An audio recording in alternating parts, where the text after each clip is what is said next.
Boa noite, pessoal. Bem-vindos. Obrigada por todo mundo ter vindo assistir. Meu nome é Marina, eu sou da N-Brain e eu vim falar com vocês um pouco hoje sobre marketing de performance. E a N-Brain, ela faz esse trabalho de marketing de performance para algumas empresas e a gente também trabalha com gestão de negócios digitais. Se vocês quiserem acompanhar no Instagram, é nbrain.ag e o site é nbrain.com.br. E aí, por que a gente veio falar desse assunto aqui hoje? Porque marketing de performance é um assunto que gera muita dúvida. É um assunto muito falado, a gente teve muita dúvida, a gente ainda tem muita dúvida disso e a gente procura respostas.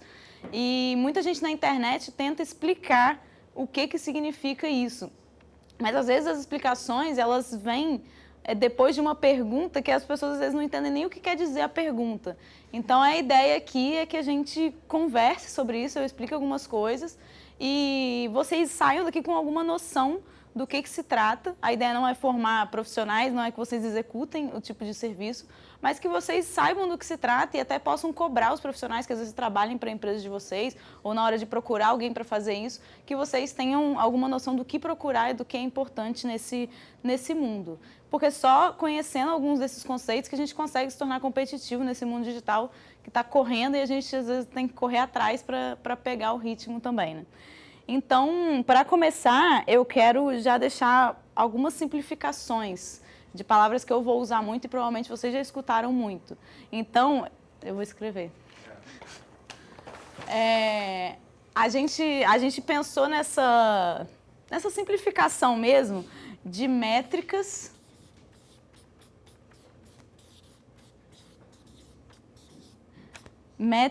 funil e mapeamento.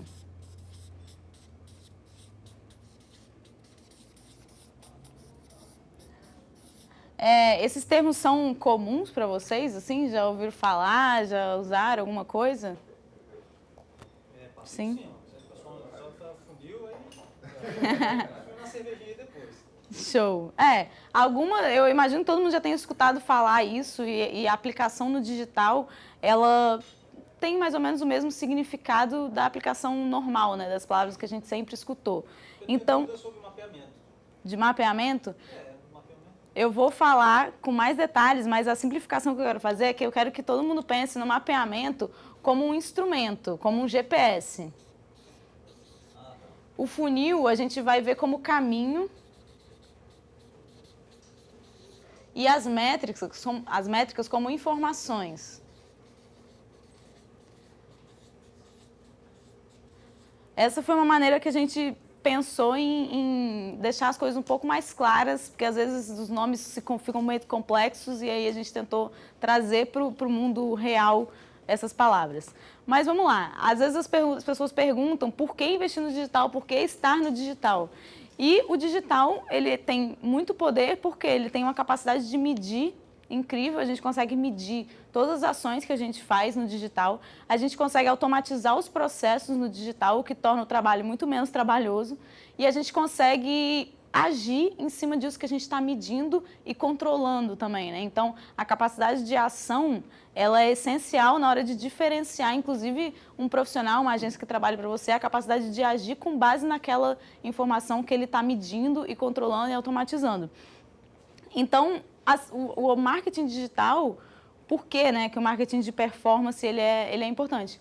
Porque a performance está ligada diretamente ao desempenho do negócio. E o nosso trabalho vai trabalhar para isso, para melhorar o desempenho de um negócio digital.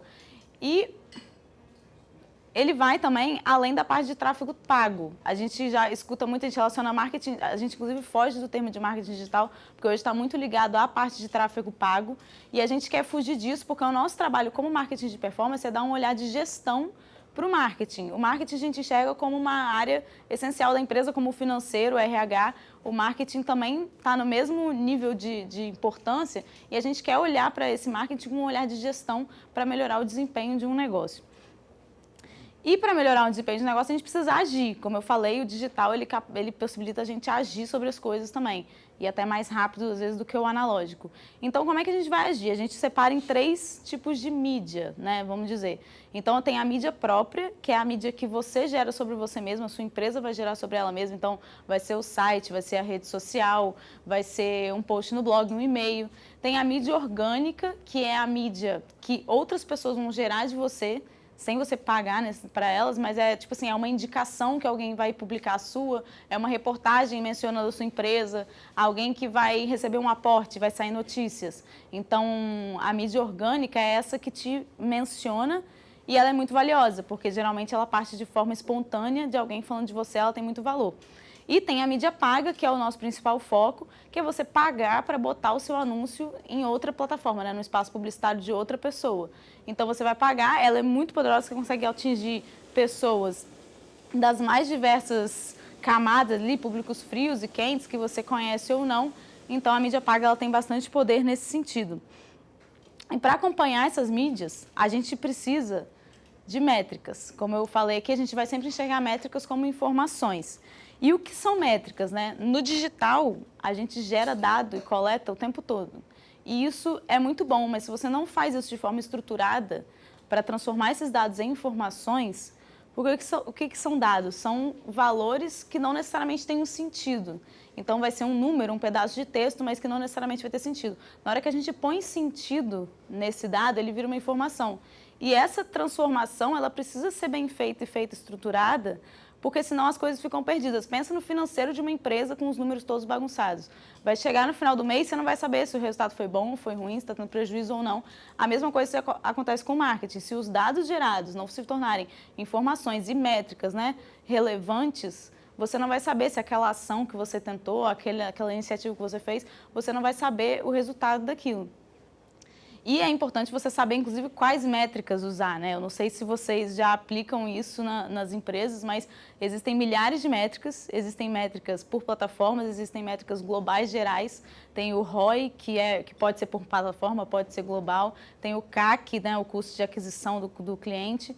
E as próprias definições dessas métricas, elas são diferentes, né? Alguns lugares vão falar que considera os custos com não sei o quê e tal. No material de apoio tem a versão do ROI e do CAC que a gente acha, que a gente considera, mas é importante frisar isso, que existem outras definições também, então pode ser que vocês encontrem outras, mas é importante a pessoa do marketing de performance, a instituição que faça isso, que ela saiba quais métricas são importantes e que o gestor do negócio conheça o negócio e fale, essa métrica é importante para mim ou essa métrica não faz diferença para o meu cliente ou para o meu negócio para eu saber como é que as coisas estão indo.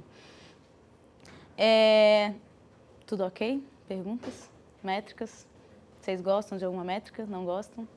Usam muito alguma? Acho difícil escolher, tem tanta na hora de ser... até fazer aquela reunião mensal com o pessoal da performance. Aparece tanta métrica que eu acho que isso fica até meio perdido. Né?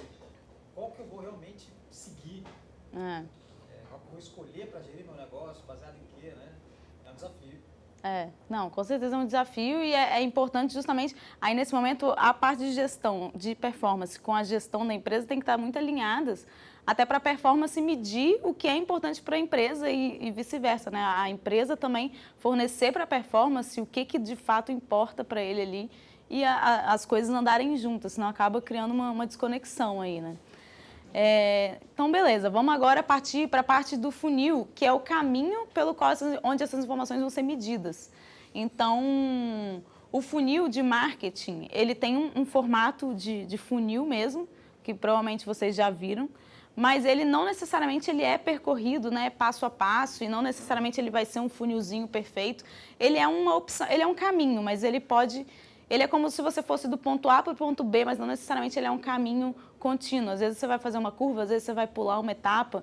Então, a gente vê o funil por várias etapas no geral. É importante dizer que o funil ele pode ser online e offline, ele às vezes mistura. E, por exemplo, eu tenho um funil aqui.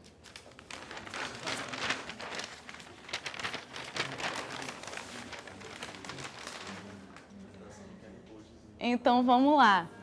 Falando do funil. Gente, se tiver alguma pergunta, comentário, faz, tá? Fica à vontade. O funil, vamos explicar passo a passo. A parte em volta do funil, figurativamente falando, existe um mundo de pessoas que não conhecem a sua empresa, não te conhecem. No partir do momento que ele entra no funil, ele passa a interagir com a sua marca e o seu produto de formas diferentes e cada vez mais profundas, de forma que você vai cada vez trazendo ele mais para perto até ele tornar seu cliente. Então, pessoas que estão no nível de reconhecimento são aquelas pessoas que já viram a sua marca, a sua empresa em algum lugar. Elas não necessariamente interagiram de alguma forma, elas viram alguma coisa. Então, elas estão no nível de reconhecimento. Na parte de consideração, estão as pessoas que provavelmente te seguem no Instagram ou já acessaram o seu site, então você já captou ali a visita dela no seu site. Então, são pessoas que já demonstraram um pouquinho mais de interesse na sua marca do que alguém que simplesmente te viu. Na parte de ativação, estão as pessoas que já te deram algum dado. Então, a pessoa, ela virou um lead, às vezes você vai precisar de leads para converter clientes. Então, ela virou um lead, ela te deu o e-mail, o nome, ou ela botou um produto no carrinho do seu e-commerce, se for o caso. Então, aqui, ela já passa a te dar alguma informação extra e ali ela já começa a ficar mais... Ela, pelo menos, demonstra estar mais interessada no que você está fazendo ali. Na parte de conversão, aqui é interessante frisar que, geralmente, numa empresa maior, aqui é o momento que parte da equipe de marketing para a equipe de vendas.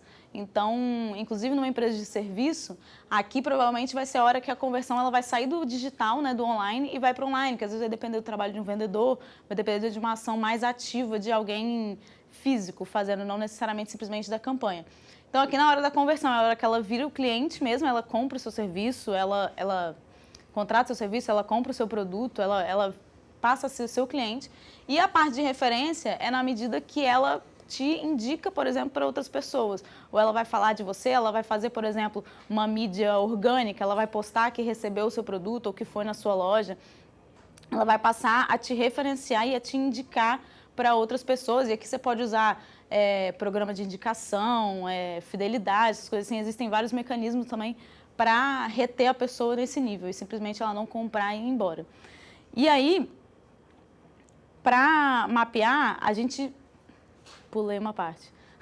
Mas aí, falando do funil, a gente precisa mapear qual é o caminho, como eu falei, você vai de um ponto A para um ponto B, vamos dizer, da reconhecimento para referência ou até a conversão. Mas não necessariamente a pessoa vai passar por esse caminho linearmente. Às vezes a pessoa vai olhar o seu anúncio, vamos dizer, ou ela vai olhar o seu site e já vai comprar direto, porque ela vai gostar, o preço vai estar bom, vai ter frete grátis. Então, não necessariamente é um caminho percorrido por todas as etapas.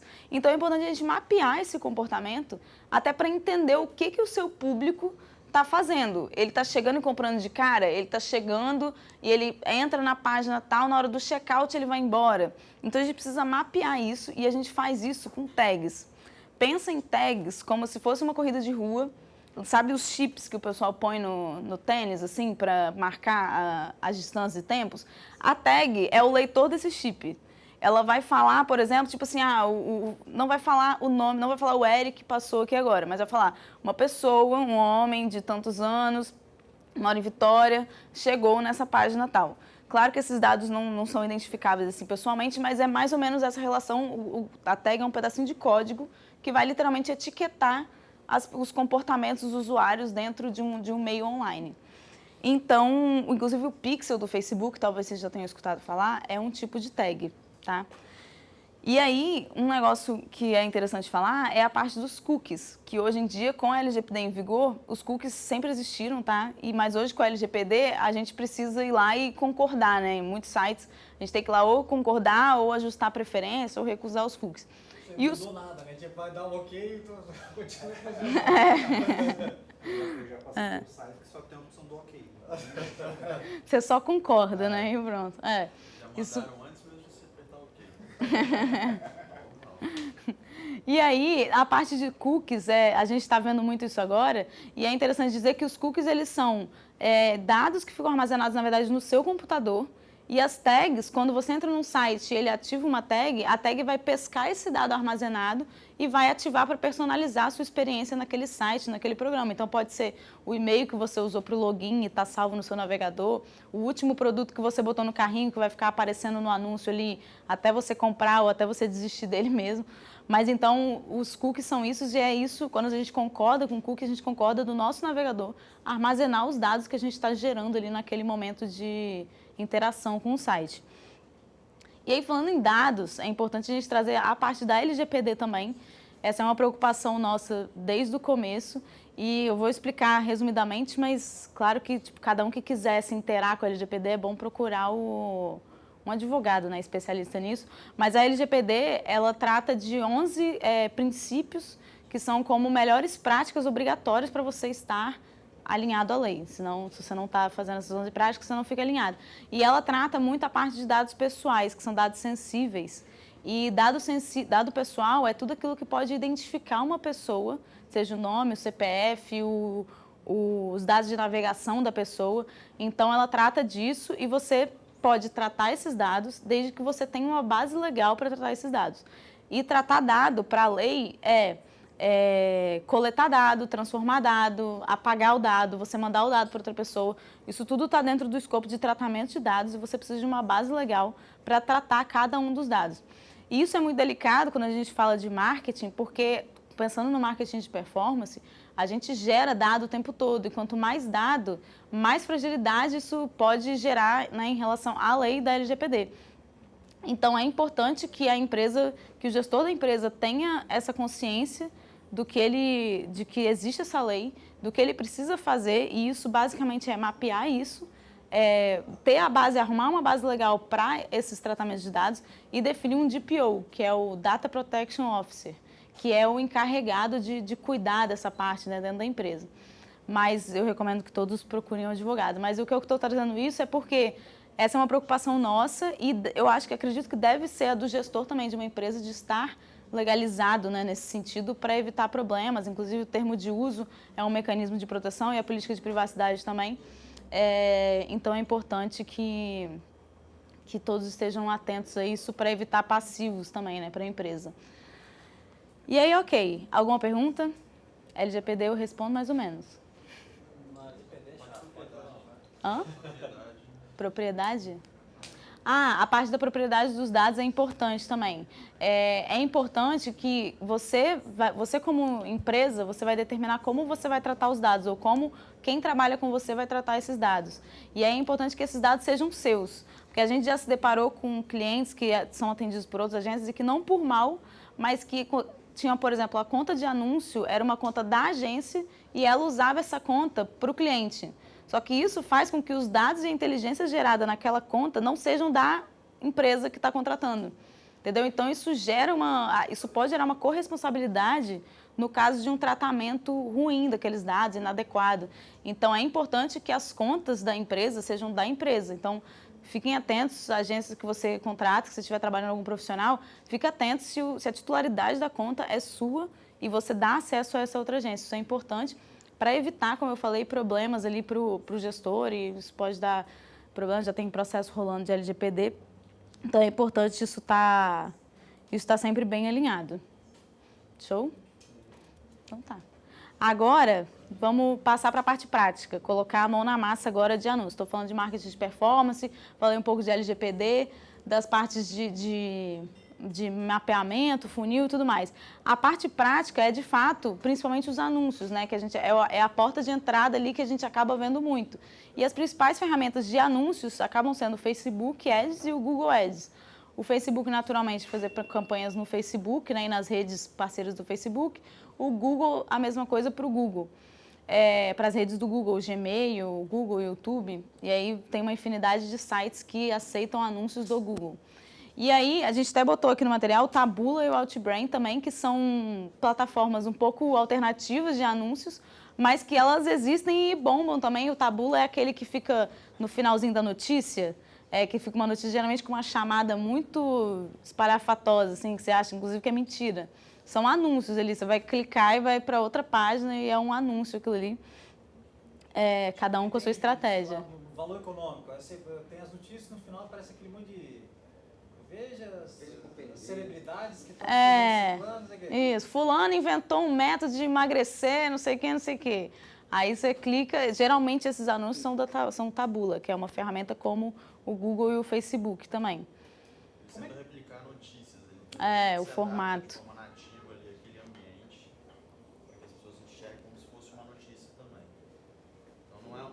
cara de anúncio em si. É. Muitas vezes. E o Yahoo? O que vocês acham do Yahoo, Microsoft, Bing? Tá valendo a pena? Como é que vocês têm usado? Eric, a gente não tem usado. Tipo assim, a gente nunca usou, na verdade. O próprio Google, ele anuncia também no Yahoo. Ah, tá. É que Então usado tem o uma negócio. correlação ali entre algumas empresas. Por exemplo, o Yahoo ele não tem uma plataforma de gestão de anúncios. O Bing tem. Bing, né? Bing, não sei. Não sei também. Ele tem. A gente de fato não usa, ele tem uma. As pessoas usam bem menos, então também a concorrência é menor. Então tipo, sempre tem essa relação da própria empresa até mesmo testar, dependendo do orçamento, se tem um orçamento muito grande para disseminar e verificar qual é a melhor das plataformas, eu acho que vale sempre a pena. Porém, quando o orçamento é um pouco mais restrito, acho que os canais mais propícios, os canais mais geralmente utilizados, vale a pena começar inicialmente. Assim. Isso. No material do QR Code tem alguns exemplos de anúncios, tem do Google, do Facebook, tem do Taboola também, então dá para ter uma ideia do que eu estou falando aqui mais graficamente, né? E aí, falando dos anúncios, a gente fala muito de campanha, de anúncio, a gente tem a estrutura dos anúncios, né? A estrutura de campanhas, ela, independente da plataforma, ela segue mais ou menos essa estrutura. Então, vai ter a campanha, dentro de uma campanha pode ter vários conjuntos de anúncio, e dentro de cada conjunto de anúncio pode ter vários anúncios, que vão ser fotos, vídeos, carrosséis, às vezes é o produto que você já clica e vai direto para comprar esse produto. Então, a campanha, geralmente, ela é diferenciada pelo objetivo da campanha. E esse objetivo também, geralmente, vai ter a ver com o nível do funil que essa campanha vai atingir ou o público que vai atingir. O que você quer que o público daquela campanha faça. Dentro dos conjuntos de anúncio, a gente geralmente também vai separar por públicos, né? O tipo de público que você quer atingir. Então, às vezes vai mudar pelo estado, vai mudar às vezes pelo produto também, mas geralmente é pelo público que vai diferenciar o conjunto. E os anúncios, eles são as peças finais dessas campanhas, e aí eles podem se repetir, aqui está diferente, mas eles podem ser os mesmos anúncios em todos os conjuntos, se fizer parte da estratégia, ou ele pode ser diferente, aí vai variar de acordo com o que você está vendendo e o que você quer que a pessoa vá fazer nessa campanha. E aí, falando dos anúncios especificamente, vem o papel do designer, né, nessa hora, ou da agência que trabalha para o gestor fazendo design, que é importante que esse designer ele esteja a par de para que aquele criativo que ele está fazendo vai ser usado. Porque é importante que esse criativo ele esteja sempre alinhado com a comunicação da empresa para a pessoa, por exemplo, não clicar no anúncio, entrar no site e achar que mudou o mundo que ela está. Então, é preciso que haja uma continuidade na comunicação até para aumentar a probabilidade de retenção dessa pessoa no seu site e ela, eventualmente, vir a converter. Então, é importante que esse alinhamento é importante que ele saiba para que vai ser usado, se é uma campanha de conversão, o objetivo é vender, ou não, o objetivo é conquistar um lead, o objetivo é fazer que simplesmente a pessoa siga no Instagram. Então, existem objetivos diferentes e o designer é importante que ele seja informado disso para ele fazer uma peça que esteja alinhada a isso. Além disso, é extremamente importante que ele conheça a política de publicidade de cada plataforma, porque isso pode ser motivo de bloqueio da empresa nas plataformas, no Google e no Facebook. Então, tem algumas restrições que devem ser levadas a sério. Então, não pode, por exemplo, no Facebook não pode arma, não pode conteúdo adulto, não pode nem que remeta isso. Às vezes ele interpreta que está remetendo e bloqueia. E esse bloqueio pode ser de uma campanha, mas pode ser da conta inteira. Então, é importante que o designer tenha essas noções para fazer as coisas alinhadas a essa política para também evitar um problema aí que pode ser causado. Outra questão que envolve essa parte de anúncios e campanha é o orçamento, que é até um ponto pode ser delicado, dependendo, porque às vezes a pessoa não vê motivo para gastar ou não entende o que está gastando, aí volta a questão das métricas, a importância das métricas serem importantes de fato para o negócio. E aí, onde investir, quanto investir e até quando, né, investir? São perguntas que são diárias. E onde investir vai depender da estratégia. A resposta para todas elas vai ser depende, né? No geral vai ser depende. Onde investir vai depender da estratégia, tipo de público que quer atingir, onde está o público dessa empresa, tá mais, ele pesquisa mais no Google, ele usa mais o Instagram, ou ele usa o Pinterest também. O Pinterest tem a parte de anúncio também. Então, onde vai sempre depender para alcançar os objetivos da empresa. Quanto investir vai depender sempre do caixa da empresa, do objetivo da empresa e das plataformas também, porque, por exemplo, o Facebook ele tem um orçamento mínimo de $1 por dia. Então, não adianta você investir menos que ele não vai nem rodar a campanha, ele não deixa você rodar a campanha. E vai depender sempre dos objetivos. Então, uma campanha de alcance geralmente é mais barata, você vai atingir mais gente por um preço mais barato, mas em compensação as pessoas não vão agir ali, porque uma campanha de alcance ela tem o objetivo de espalhar. Já uma campanha de conversão que tem o objetivo de trazer a pessoa para fazer uma conversão, seja no seu site ou ela virar um lead para você, ela já é um pouco mais cara, porque geralmente o público é mais refinado, ele é mais qualificado e aí a conversão dele se torna mais cara. Então, o que mais? E aí o orçamento, a definição do orçamento, ela vai também depender muito do acompanhamento das métricas. Então, por exemplo, se o custo de aquisição de um cliente está mais alto do que a margem de contribuição desse cliente para a empresa, talvez seja a hora de parar essa campanha, porque ela está muito cara, talvez seja a hora de dar uma otimizada nela, ver se ela roda, mas também talvez seja a hora de deixar, porque às vezes a empresa está num momento de que vale a pena ela gastar mais para conquistar um cliente do que ela parar uma campanha, porque às vezes ela está disposta a queimar a caixa para crescer. Então, é importante, esses 3 pontos que eu trouxe no início, eles acabam todos trabalhando juntos, tendo os dados, né, como base, a parte de funil, mapeamento e métricas, elas andam juntas e uma vai retroalimentando a outra, porque aí você vai entender qual é o caminho que você vai pensar no caminho, você vai entender qual o caminho de fato os usuários estão percorrendo com a sua empresa digitalmente e você vai poder entender isso, você só vai poder entender isso se você estiver mapeando esse caminho corretamente, porque não adianta você marcar uma conversão na página principal de um site se ela só vira lead quando ela chega, por exemplo, na página de obrigado. Então, se você põe a tag no lugar errado, você vai estar marcando um negócio errado ali e, no final das contas, vai virando uma bola de neve e vai dando tudo errado. E é isso, né? No fim das contas, o marketing ele está aí para trazer resultado para a empresa e o marketing de performance ele olha para esse resultado, sabe? A gente não trabalha só com a parte de tráfego, a gente olha para a empresa como um todo e o objetivo dele é sempre melhorar o desempenho dessa empresa e sempre fazer mais com o menos possível, né? A gente, o objetivo não é ficar gastando à toa, mas é gastar com objetivo e com intenção de trazer retorno. E é isso. Perguntas? Faz. Você falou muito de estar alinhado com os objetivos da empresa, né? Marketing. E aí, como que a Anybrain entra dentro de uma empresa para ajudar ela, sendo que não é a área de marketing da empresa? Como assim não é a área de marketing? A Anybrain não está dentro da empresa, entendeu? Mas ela tem que estar alinhada com todos esses pontos que você falou. Sim, sim. Como que vocês atuam para estar alinhados? Porque pelo que você fala, não é só a campanha, né? Sim. Repetir a pergunta. Como que a Anybrain faz para ficar alinhada com os objetivos da empresa, né, dos nossos clientes? A gente tem muito contato com o cliente, a gente conversa com o cliente diariamente. Quando a gente começa, a primeira reunião é de justamente entender qual é a lógica do cliente, qual é o objetivo, né, desse cliente, porque tem gente, por exemplo, que quer lead, tem gente que quer venda, tem gente que vai querer que leia um artigo no blog. Então, a gente vai entender o que essa empresa vai querer de fato e a gente tem muito, eu acho que como a gente faz isso é tendo contato com a empresa e olhando para os números, sabe? A gente olha para número. Eu e Mário somos engenheiros, Murilo é professor, né, letras, então a gente se complementa nesse sentido, mas a gente olha analiticamente para essa parte do marketing e essas métricas elas sempre vão estar relacionadas aos resultados da empresa. Então, a gente sempre tem o feedback de se o que está acontecendo está refletindo lá na ponta, entendeu? Então, a gente sempre faz essa conexão muito. A gente sempre tenta, inclusive, sim, fazer parte ali, de repente, de alguma decisão, alguma coisa assim. A gente tenta sempre se envolver mais com o negócio do que simplesmente botar a campanha para rodar. Posso pegar o gancho? Pode. Falar no funil.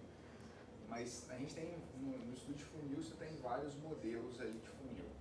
Esse é o funil que a Anybrain trabalha, que é um funil clássico do marketing, mas é o que a Anybrain trabalha, vocês já trabalharam com outros funis, vocês criam outras etapas a depender do cliente, como é que vocês trabalham esse caminho? Tá, o básico é esse, né, o que está aqui.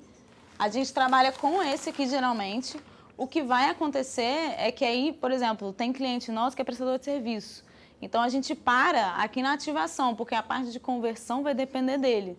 a gente até às vezes, tipo assim, e aí, como é que você trata o cliente quando chega e tal? Até para entender se às vezes não está convertendo porque a gente está levando o lead desqualificado ou se porque há algum erro interno deles, alguma coisa que possa ser melhorada, pode ser melhorada de fato. Mas a gente usa esse funil geralmente. E aí, com informações e métricas que a gente vai gerando, a gente, inclusive, vai montando isso nos relatórios. O cliente vê certinho ali, tipo, como é que tá, se o reconhecimento está muito grande, como é que está afunilando e tudo mais, as taxas de conversão. Mas a gente usa esse, geralmente, ele tem funcionado pra gente. Eu não repeti a pergunta.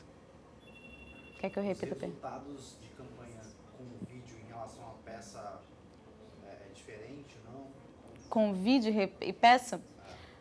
Sempre depende, né? Mas geralmente o vídeo, ele dá mais resultados do que a peça. E vídeo com a pessoa aparecendo, né? De preferência. Isso traz muito mais conexão e os resultados são melhores, sim, com vídeo, geralmente, do que com foto. Mas depende. Vai depender do objetivo, vai depender do produto também que está vendendo. Mas geralmente, sim. Mais alguma coisa? Só isso? A Anybrain, na Capital. Estamos aqui na Capital. No café, Primeiro. no café aqui. A gente sempre está tomando café. A gente está aqui no primeiro andar na Capital. Fiquem à vontade. Eu falei, o site é anybrain.com.br. O Instagram é @anybrain.ag. Vai estar escrito aqui embaixo da tela. Vocês podem acompanhar a gente. Mas, e no material também tem meu contato. Tem meu e-mail e meu telefone. Aí vocês podem entrar em contato se alguém quiser. Tá bom? Obrigada.